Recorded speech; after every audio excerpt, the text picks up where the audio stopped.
Hey, what's up, everybody? BDO 44 coming at you in another video. All right, so I kind of want to brainstorm over the Sacramento Kings and the Golden State Warriors matchup a little bit, uh, just to talk about it, see what happens. If I go into other matchups, maybe I will. I've already made a preview video on my playoff predictions and things like that, but I just wanted to give some more thoughts just to see what comes about. I'm looking at the Golden State Warriors in regards to the defensive matchups. Golden State and Sacramento both have some very key defensive players that I think can create problems for each other. Big time. Really big time. Gary Payton II, Draymond Green, there's a few others as well.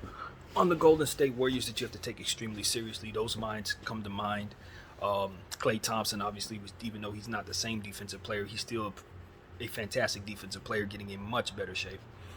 And I just think that the Golden State Warriors can lean on those guys. Andrew Wiggins, if he's coming back, I haven't heard any updates on him at all, so I don't know what the status is there. But if he's going to be available in the first round, yeah, I look at that as a very dangerous tandem of wing defenders that can create problems for guys like Malik Monk, Kevin Herter. Um, I look at the forward situation there with Harrison Barnes and Keegan Murray. And I have question marks about who's going to effectively be able to stop those guys with the Golden State Warriors. They can't have everybody on everybody. Wiggins, GP2, Draymond Green. You're going to want Poole on the floor a good majority of the time. You're going to want Klay on the floor a good majority of the time. Steph, obviously.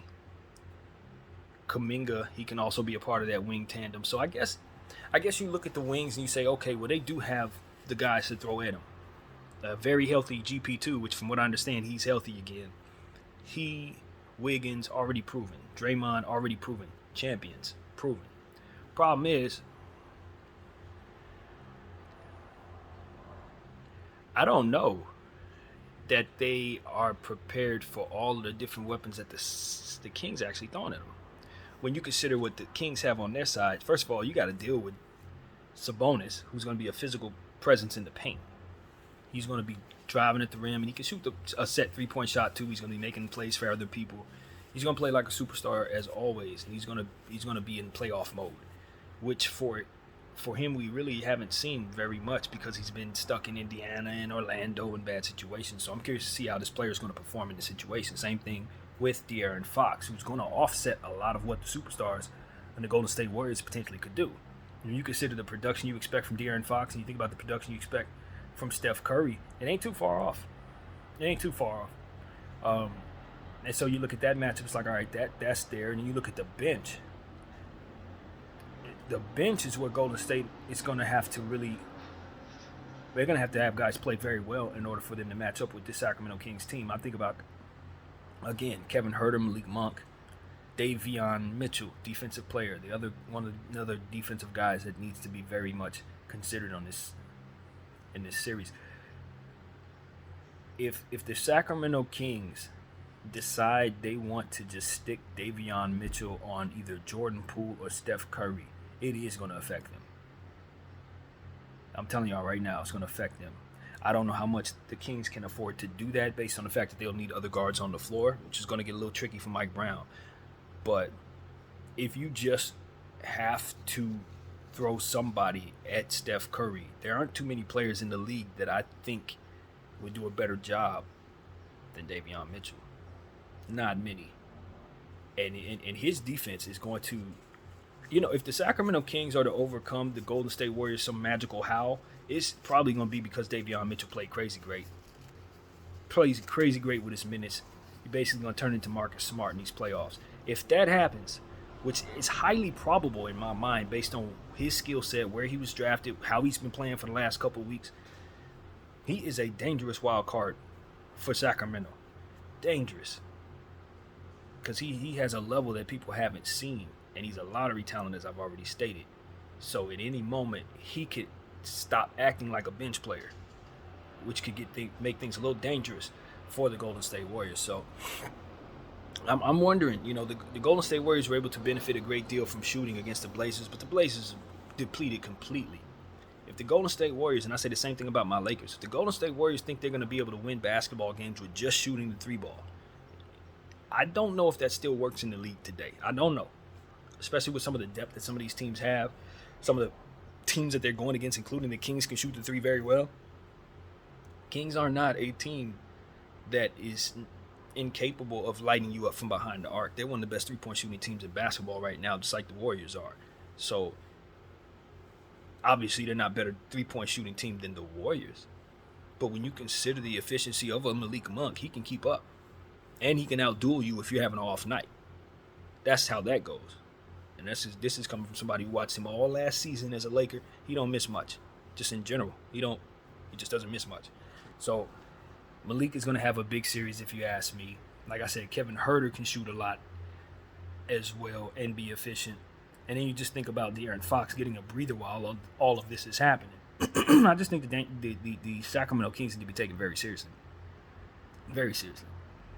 And I haven't lost any confidence in them just because they ran into the Golden State Warriors.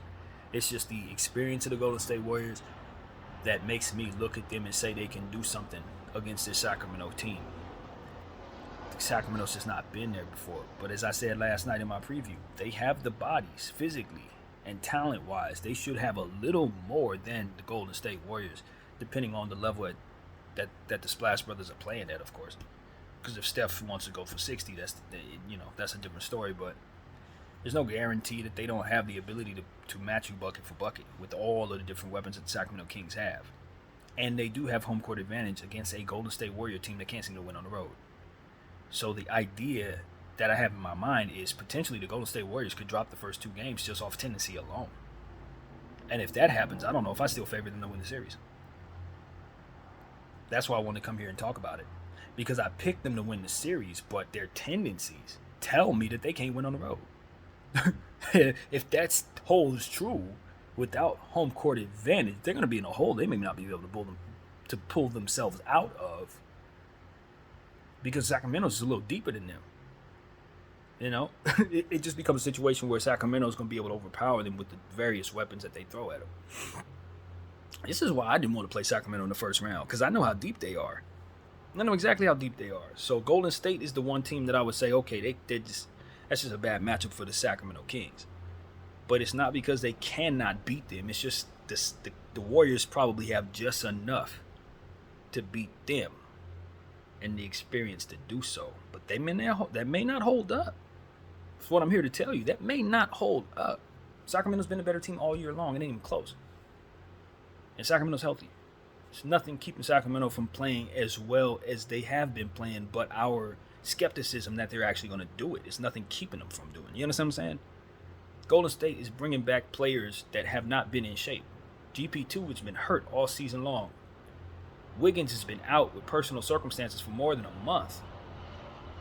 Right? So I'm looking at all this stuff and I'm like, Draymond just bumped his knee. I don't know how that's doing, but it's definitely going to affect him in the playoffs.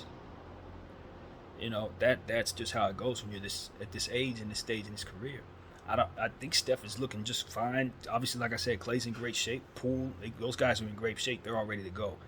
But if they put Kuminga in the game, is he going to ball out against those, fantastic defensive players? If they put Moody in the game, is he going to shoot well against those guys? These are questions I have because they're going to play defense. Even though Sacramento's not a defensive team, they're more so looking to run the score up at all times. They have defensive players. Harrison Barnes, Keegan Murray, Sabonis. These guys play defense. Davion Mitchell, they play D. So that's where I would be a bit concerned.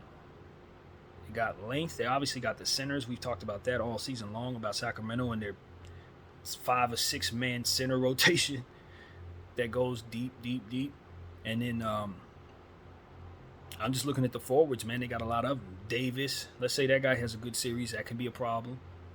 But for me, it's like Harrison Barnes returns to Golden State in a playoff situation. They sent him to the bowels of Sacramento. He ain't never been heard from again. Or rather, they sent him to Mavericks. From there, the Mavericks traded him to Sac, and he's just kind of gone, into a space with Sacramento. This is an opportunity for him to pay them back for that. If he has a big series, it can go a long way. And so him and Keegan Murray, Keegan is a rookie, but if he steps into his own, now you're looking at a situation just like Davion, where you got two guys that are in lesser roles but are ready to take on bigger roles and will play like it in the playoff series against older guys, against guys that may not be in as good a shape as them. Sacramento might be in better conditioning shape than the Golden State Warriors. So this series is starting to get a little weird in terms of me breaking it down, and I look at it and I'm like, man, that Keegan Murray Harrison Barnes tandem is a two-way nightmare that Kuminga and Draymond, they're gonna have to deal with. They're gonna have to deal with those two. They're the same height, same size, stretch the floor, put it on the floor, play defense. It's a lot to deal with those two. And you got Malik Monk over there, Herter over there, Fox over there, Smodus over there. That is a tough team, I'm telling you guys. Golden State should win the series off of the fact that they have Kuminga, Wiggins, GP2, Draymond, Clay, Steph, Jordan. They should all come together to be enough. But if they happen to not be, do not be surprised, because as I break this down in my head, Sacramento has just a little bit more. DiVincenzo's going to have to play well if they call his number. This is one of those type of situations. Like, you need all hands on deck for for Golden State.